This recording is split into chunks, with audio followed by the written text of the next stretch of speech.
located suffering from significant upper body injuries, and the child was transported to the hospital in critical condition. An update to provide now. Members of the Major Crimes Unit continued with this investigation and identified a male suspect known to the family. At approximately 4:05, a North District General Patrol unit located was traveling in the area of McPhillips and Leela when they observed the suspect and placed him under arrest. Investigators believe that the suspect had been in the company of the child's mother at an address on Main Street when she was assaulted. The suspect then attended the Pritchard Avenue residence, and the child was attacked before the suspect fled. Responding officers located the child suffering from stab wound injuries and provided first aid. The child remains hospitalized in grave condition at this time. Daniel Jansen, a 33-year-old male of Winnipeg, has been charged with a number of offenses, including attempt to commit murder, assault caused bodily harm, and a number of court order violations. And he was detained in custody. Imagine there will be a few questions about this one. Do you know where the suspect or the accused, and this woman were on Main Street? Yeah, at this point in the investigation, we're just going to identify the address as Main Street. Later in the investigation, we might be in a better position to provide more details. I think a few questions I'll get asked is the suspect was previously known to the child's mother. They were involved in a relationship. He is not the biological father of the child, and she suffered a number of injuries as a result of the assault on her. They're not believed to be life-threatening, but I don't want to characterize them as minor either. Is there a motive police have been able to identify at this point? To the extent that they had this, I believe it was an argument that escalated to her being assaulted, and it kind of carried from there. This individual then left that location without the mother, attended the address on Pritchard where I believe some family members were at, entered that residence and attacked the child. Can you speak to motive at all? I think that was her question right there, yeah. There was an incident that happened in July that there was a recall order on. This, he was not supposed to have contact with his mother. He was not supposed to have weapons. Had he checked in recently? Are police looking at that at all? That's probably a better question for Manitoba Justice. We don't administer monitoring of individuals that are on recognizances, but at least one of those recognizance charges for failing to comply with the recognizance is related to being in contact with her, and I would imagine at least one is going to be to do with the weapon as well. Do you know if they were, when they were together prior to the attack on the child, were they centrally together in breaching this no contact order, or did he perhaps surprise her at this location on Main Street? I don't think he surprised her, but I haven't been briefed beyond that. I don't want to speculate, but I don't think it was a surprise. Can you tell us, were there other children in the house at the time of when this child was attacked? It's a very good question, but one I don't have the answer to. I'm sorry. But there were other people in the house? There was, yeah. The 911 call that brought us to the residence came from within it. When he was arrested, are you able to say, was he traveling in a vehicle, was he on foot, and did he resist at all? He fled through, he was walking through traffic, and the General Patrol unit that spotted him had actually been assigned to the call earlier in the day and was familiar with the suspect, noticed that he resembled the description of the suspect, got out, identified him by name and took him into custody. I don't believe he resisted much, if any. How quickly did police identify the suspect? I think pretty early on, they had an idea of who this individual was, this also opens up a segue to talk about another issue, which is that the identity of the suspect was, I think it was widely shared on social media prior to this individual's arrest. So that can be both positive and negative for law enforcement. One strong negative is that essentially this person is being convicted before they are. And even before they're arrested and charged. So, and that can cause problems. We all know that the internet has been wrong in the past about identifying people in crimes, but we also have to acknowledge that some information we've received has been a result of that name being shared on social media. So again, there's not a huge benefit to it. It can have a benefit, but I got to caution members of the media. If you have information that can help law enforcement, if you have information that can help law enforcement, it's very crucial and imperative that you provide that information to law enforcement. We're not always able to follow social media and get these hints, these clues, and you never know, it might be information that can be very valuable to detectives. We're just wondering why police didn't send a photo of him to the public yesterday if he was wanted. He wasn't wanted at that point. He is suspect. So there's a difference when somebody's wanted, a warrant's been issued, and they've been formally charged. And I think for that you need reasonable grounds to believe that somebody's committed an offense. And we weren't at that point yesterday. This home on Pritchard, is this the home where the mother was living? I believe so, but I'm not entirely sure. But members of the family were residing there. Do you know what role CFS has played in this case? It's going to be a question you probably have to ask them. And forgive me again if this was asked, because I zoned out for a few minutes. Was this targeted? Did he specifically go in that house looking specifically for that baby? It's believed so. Yeah. Are you able to speak to what treatment the child has received since staying in the hospital? I have limited understanding of the treatment that the child's receiving right now. I know the child's still described to be in grave condition. I think family might be in a better position to offer some comment on how the child's doing. We have to be very careful for privacy reasons, but again, the child's in grave condition. When our officers located this child, he was critically injured. They applied emergency first aid. I know it's been pretty tough on those responding officers. The child was transferred to hospital where they remain right now. I know you touched on this yesterday, but now that it's really believed that this man targeted this child, what's your response when you know something like that? I think it's inconceivable to think that somebody would target an innocent child, probably one that was attempting to sleep at that time of night, very defenseless. And I think a lot of people are having a hard time grasping that somebody would be capable of doing something like this. It's very hard to believe. Are drugs or alcohol believed to be a factor in the attack? Too early at this point to say, but certainly something investigators will look into. I was going to lead to my next question. Were there drugs found in the house? Do you know? I don't believe any charges have been laid. I just don't have that information. Are you able to say if the child was stabbed once, multiple times? Multiple times. In the Sorry, can you neck help me or out? upper body? Sorry, upper body? We don't provide that information. Yeah. Sorry, Jake. So this followed an argument you said. So where did the argument take place, and what's the timeline there between that and when this suspect goes to the house to target the child? I'm just having... Yeah, to help with some context, it's believed that the argument happened at an address on Main Street, which escalated to the mother's child being, the child's mother being assaulted.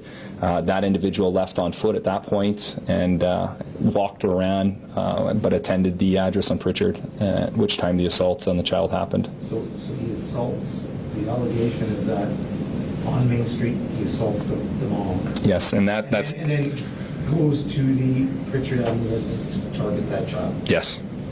So the assault caused bodily harm charge that we laid is in relation to the child's mother. Can you perhaps speak a bit more to the impact on the responding officers just entering a scene where you have, a crime this horrific that's been perpetrated? Yeah, I'm having a really hard time trying to think of my, that didn't come out right, but I feel for my colleagues. They attended a scene where they found a young child, an innocent child with catastrophic injuries, and the first thing they did was to apply emergency first aid. I believe some of that includes CPR on essentially what I think appeared to be a lifeless child. And I think that can be very tough on these officers. At the time, they realize they have a job to do, but I think as they decompress and move away from this incident, it can be very challenging. We were fortunate to have a number of resources, both internal and external, that the service offers to those members. I know they've been utilized and will continue to be utilized, and I think law enforcement as a whole does a pretty good job of taking care of our brothers and sisters. Have you ever seen anything like this before? In what regards? Just like a crime of this violent nature on a child like this young. Personally, I mean, it's very rare for the city. The last time I can think of an incident like this would be, I believe it was in the Roblin area. It was a mother who, there's I think 2 children that were found in a bathtub. So that's been a long time. It's been a number of years. So it's extremely rare. I think that's another reason that this has resonated with the city and impacted them so much, is because we don't see this type of violence on our children. Able to clarify, the mother's assaulted. Does she then go to the hospital herself before going back, or do you know she went back to the house? I'm not sure. I just don't have that information. So. My understanding that the mom wasn't at home when this happened to her? Not believed to be. I don't believe so. She may have arrived after. I'm not entirely sure, but I know that she did suffer a number of injuries at that address on Main Street, so that may have prevented her from attending that house immediately. All right, the next incident is one that's developed this morning. I know the media had a lot of interest in it. On October 31st, 2019, at approximately 4:40 this morning, members of the Winnipeg Police Service responded to the report of a robbery involving a weapon in the area of Pacific Avenue and Ellen Street. No injuries have been reported at this time, and several individuals have been taken into custody. We remain on scene and work to provide a safe resolution to this incident, and members of our Major Crimes Unit are investigating. Pretty limited in what we can share at this point, acknowledging that we do have some people in custody, and it's expected that number will grow. We'll remain on scene probably until that happens. And again, I can't provide too much details on what exactly brought us to the area.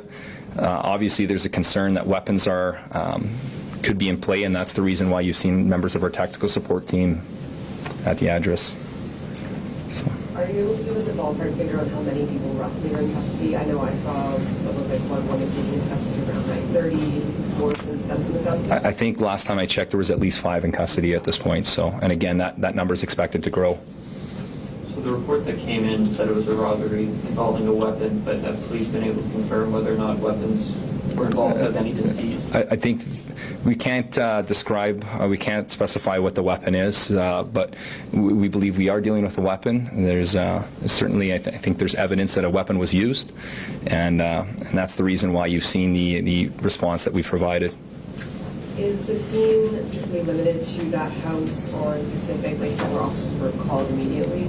I don't believe so. Officers were called, I think, nearby, and some. I don't know what evidence led them to this residence, but now they are focused on the residence, probably with a secondary scene just for evidence reasons. Is there believed to be anyone inside who's not a suspect? For example, maybe someone who's going to be in there as well a hostage situation? I think they're looking at all opportunities. Last I checked on the scene, so we have a number of resources on scene. We also have, I believe, armored vehicles there as well, and these can be very dynamic scenes. I know from the past that something can change in a moment's notice, and we're always prepared for that. Any links to gang activity? Too early at this point to comment. So, and then, yeah. Sorry. No problem.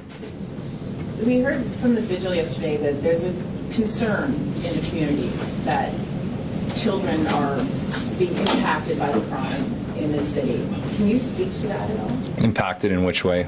They're becoming victims of crime in the city, whether it's drug related or just the general violence. There's this general feeling of concern and fearfulness, I think. Can you speak to that? So we've had 3 incidents over the past week that involve young people stretching from the 3-year-old to a 14-year-old. All 3 of them are different in their own accord. One of them is a party that went wrong and turned violent. Another one is an individual who approached or entered a house and fired a shot. And the third one is a child that was targeted. So I don't think you can compare the 3 of them and find any similarities between them. These are very unusual incidents. Each one on its own would be unusual, and I think I spoke yesterday to how rare it is for 3 of these incidents to happen in close proximity. So I certainly can acknowledge that people may feel that, but I don't know if there's any substance to feeling that way. Last thing, and I don't think there will be too many questions. It was a release I wanted to get out yesterday, but we didn't have an opportunity. Members of the Major Crimes Unit have arrested an adult male for his role in a crime spree that occurred between May and October in Winnipeg. The offenses include 32 different break-ins to various commercial and residential properties. Most of them were commercial, as well as numerous thefts during those incidents and else outside of them. During many incidents, our entry was forced by damaging a door or glass at the business. On October 29, 2019, members of the Major Crimes Unit located a suspect in the area of Marion Street and Taché, at which time he was taken into custody and placed under arrest. Clinton Gary Quesnel, a 41-year-old male of Winnipeg, has been charged with a number of offenses, including 32 counts of break and enter. Investigators have also arrested an accomplice that was involved in 5 of the break and enters. Shylin Heather Dawn McKay, a 23-year-old female of Winnipeg, has been charged with break and enter. I think one question I'll get asked is the relationship. I believe they're acquaintances. That might be something more, but they were certainly acquaintances of each other.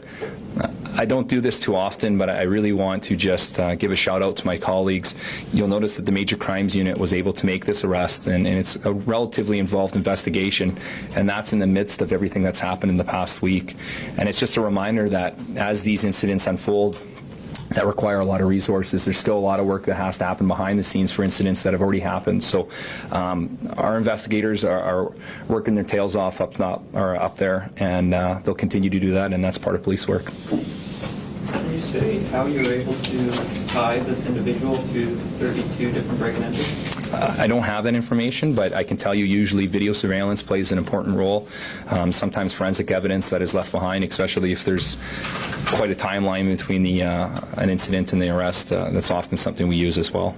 Is it believed that there could be more accomplices that remain at large? Or is it just... I think we're focused on these two, but there's certainly a possibility that this individual could be charged for more break-and-enters.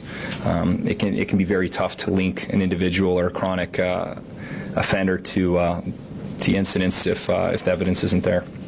So I'll double check on the time back to Daniel Jensen, 4:05 Yep. p.m. yesterday or 4:05 this morning? 4:05 p.m. yesterday. Yesterday. Yes. Okay. All right. Thank you.